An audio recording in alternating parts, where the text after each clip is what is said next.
All right, welcome back.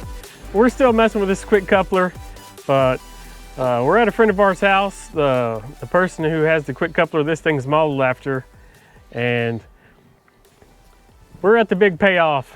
We got a bucket here in front of us. It's a John Deere bucket. We're gonna see if this thing actually works right out of the gate. We didn't get to do it last week, so we're gonna do it right now. We still got a couple odds and ends left to do to this thing, but while we're here, we're anxious to see, and we're sure y'all are anxious to see if this thing's actually gonna work or not. So let's find out. Let's do it.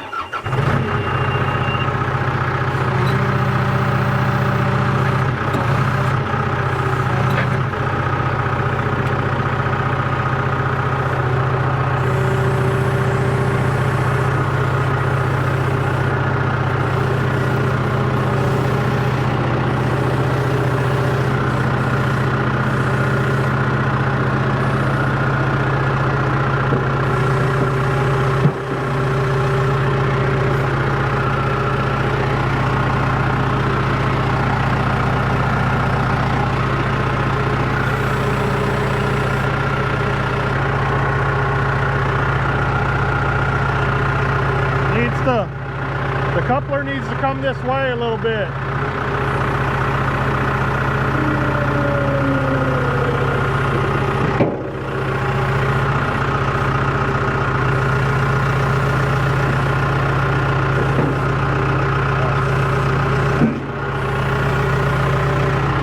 All right, so we got her hooked here.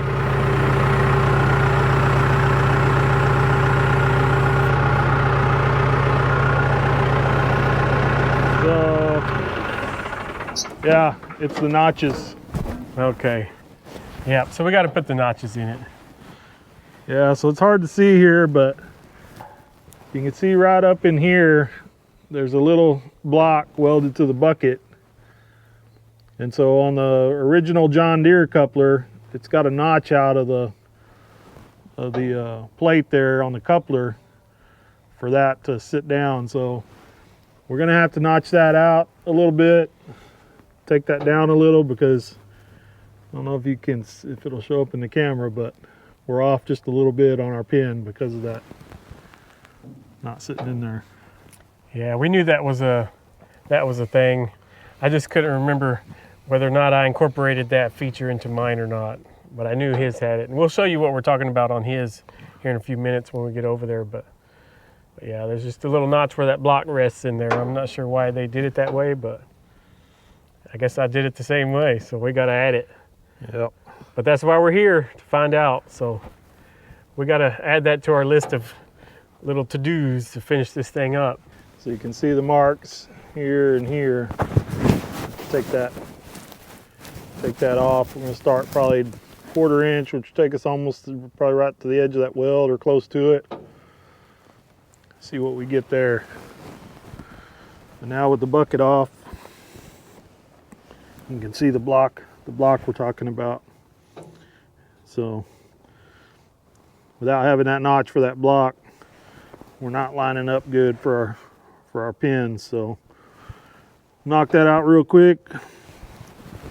Hopefully she'll pin right up.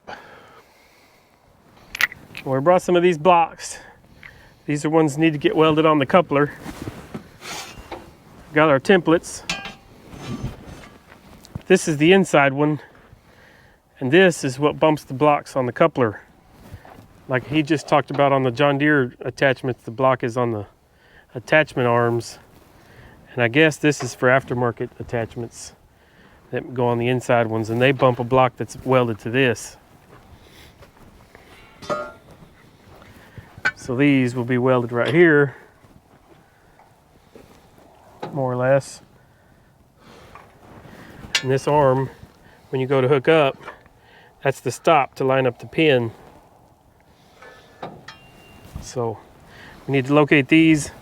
I have a hunch that they go like that. That's why the template's made that way, but I wouldn't swear to it. So we're gonna verify that while we're here. That's why we brought these. We'll get our notches grinded first.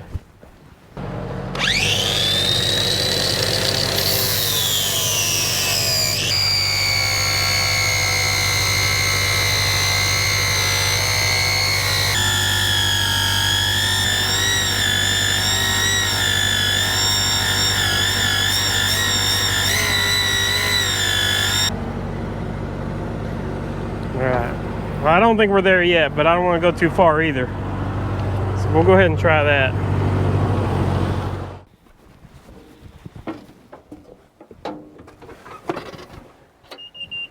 All right.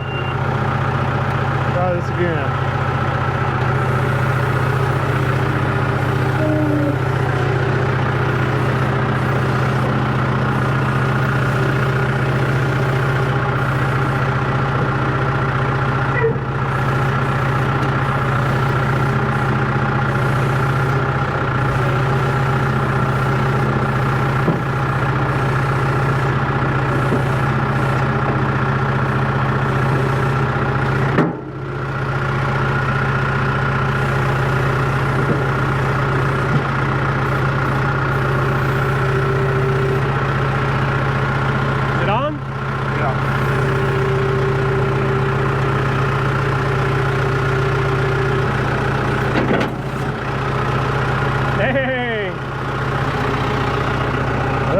There you go, folks. Success.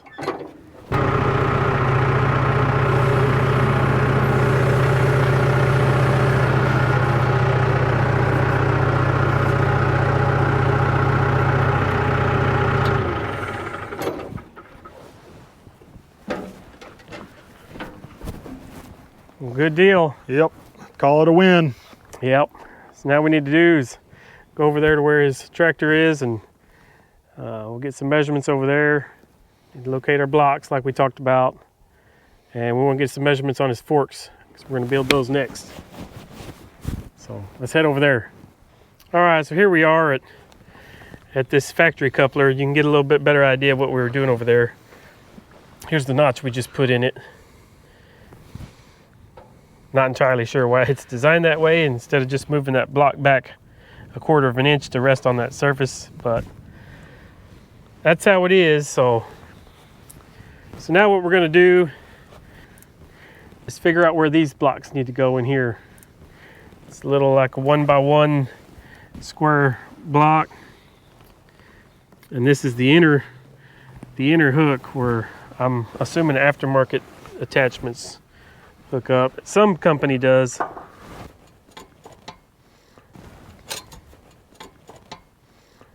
Yeah. Oh, now it doesn't look exact.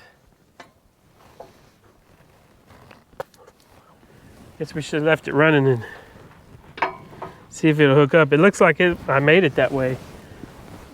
But now looking at it, it looks like it needs to go further in. Maybe we can get it here with this pin sticking out.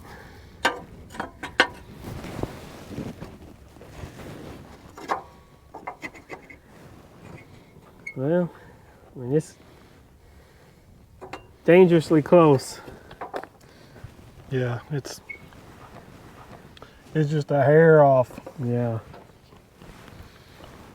Yeah, we could grind a 32nd off of that edge, I think, and it'd be perfect.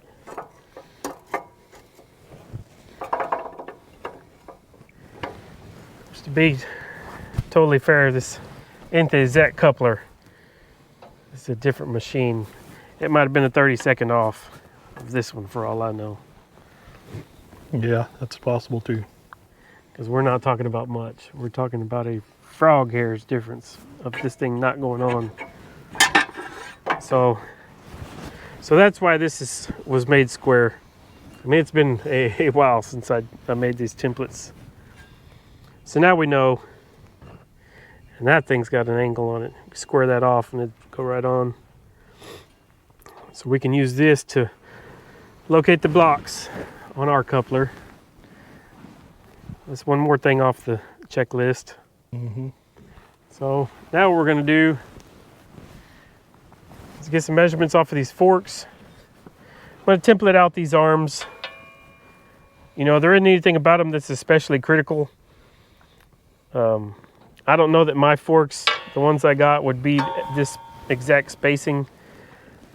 And these arms, I mean, a lot of it's just straight, but I'm going to try to make them as close as I can to John Deere forks. So we can template out these arms and then we can head back to the shop, get to work.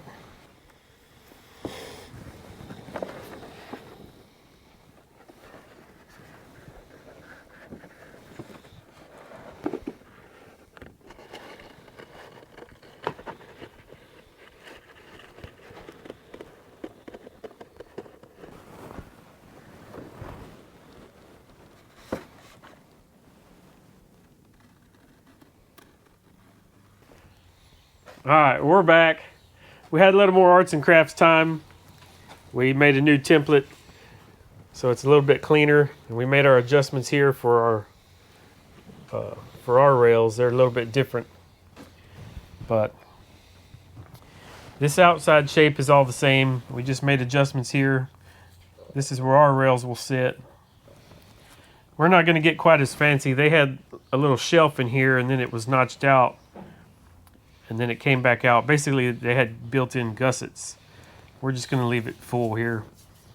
There's not much point in cutting that metal out. So that's how that's going to be. Here's our little bumpers. This is the blocks that we talked about welding in the coupler. So we can wrap up these little odds and ends, get them welded in there, and get to work cutting this out. Then we can start drilling holes. Ended up recutting them in 1 inch. Because when you fold it all the way back, it was more than a 1/2 inch gap here before it touched that. So cut some new ones out of 1 inch plate. They look a little funky, but we'll roll it back and see where it needs to be. Weld those in. And I cut this ring, just a piece of 2 inch pipe, rounded it off so it wasn't rubbing. And we haven't decided quite yet where this is going to go. First we talked about putting it here.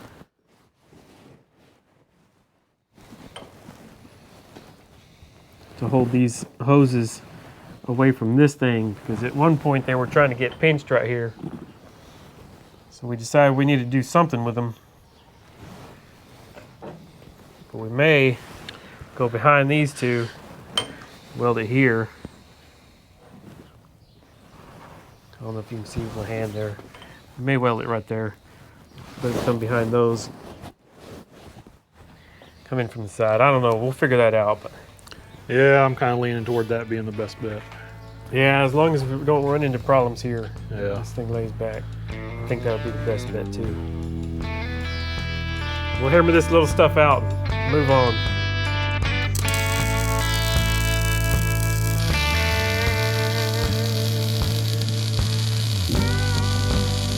Slicking them on there today.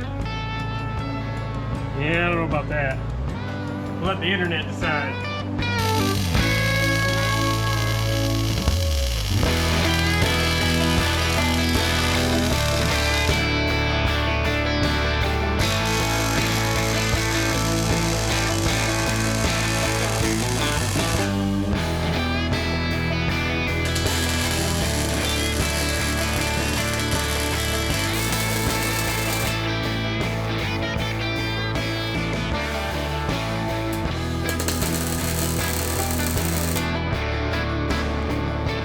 Put this ring on.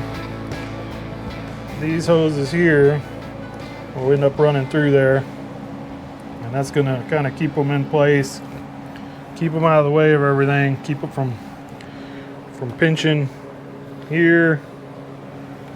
We're here. Now we can move on to bigger and better things. Yep. Like a 1 inch road plate. Definitely bigger. I don't know if it's better. Yeah, I don't think it's better, but definitely bigger.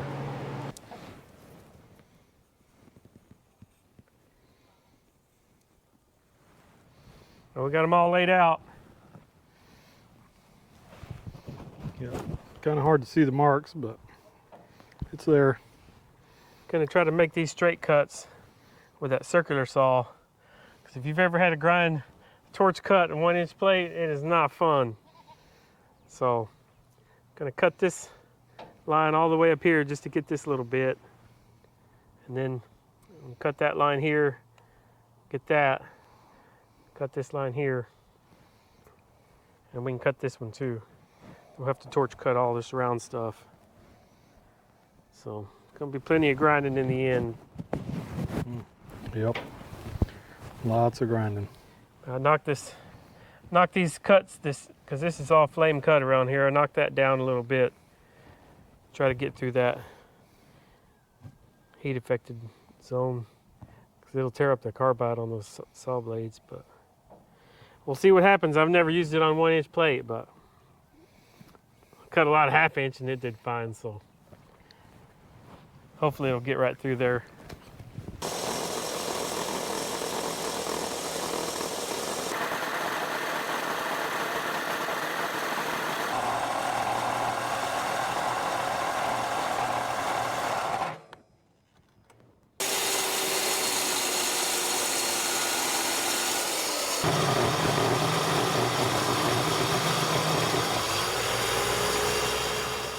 All right, so we got a pretty good ways through cutting with the Milwaukee circular saw, but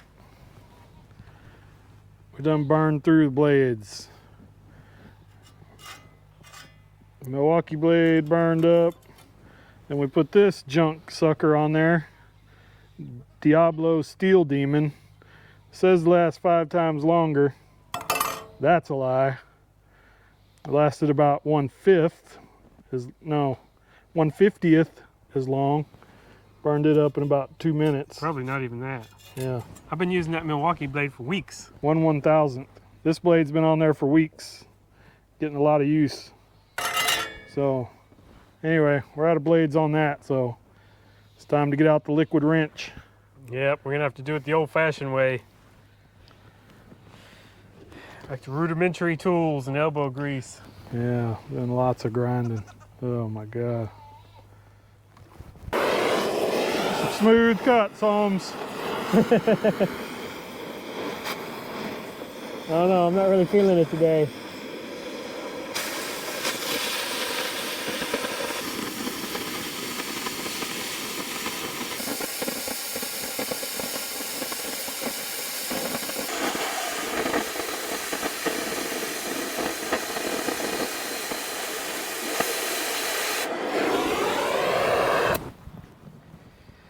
One down.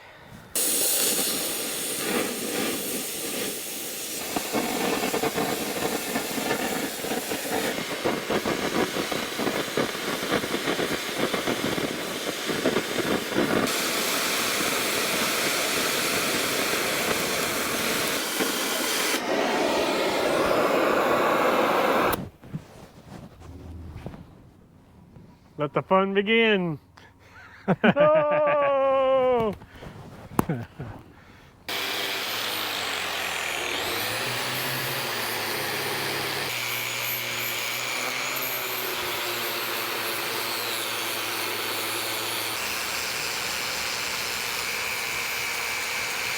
Well, we got them all cleaned up. It's a fair old bit of grinding. Turns out we should have been a little more selective about where we cut them from. They come out of an old road plate I found on a marketplace. Got it cheap, but it's a little scarred up right there. At any rate, they're done. They came out good. We still need to bore the hole here for the pin, and we need to cut the hole here where it hangs on the hook and finish cutting this hook shape out. We need to do that on all 6 of them. These will be the hooks for the bucket, and these will be hooks for a jib or a boom or an arm, whatever you want to call it. It's just going to be a one arm deal to pick up stuff. I think that's going to be it for this one. We'll have to do the machine work next week. All right, guys, well, that's going to do it for this episode. If you liked the video, hit that like button. If you're not a subscriber, subscribe to the channel. Don't forget to go into the comments and type subscribe. That'll get you entered into our monthly giveaways. This month, we're giving away a Husky 119 piece mechanics tool set. Something handy, ratchets, sockets, all the good stuff there. Yeah, who don't need tools? Yeah, who doesn't need more tools, right? Everybody needs more tools. But that's what we got for this month. There's going to be a link in the description if you want to check that out. But that's going to do it for this one. We'll see y'all in the next one. Thanks for watching.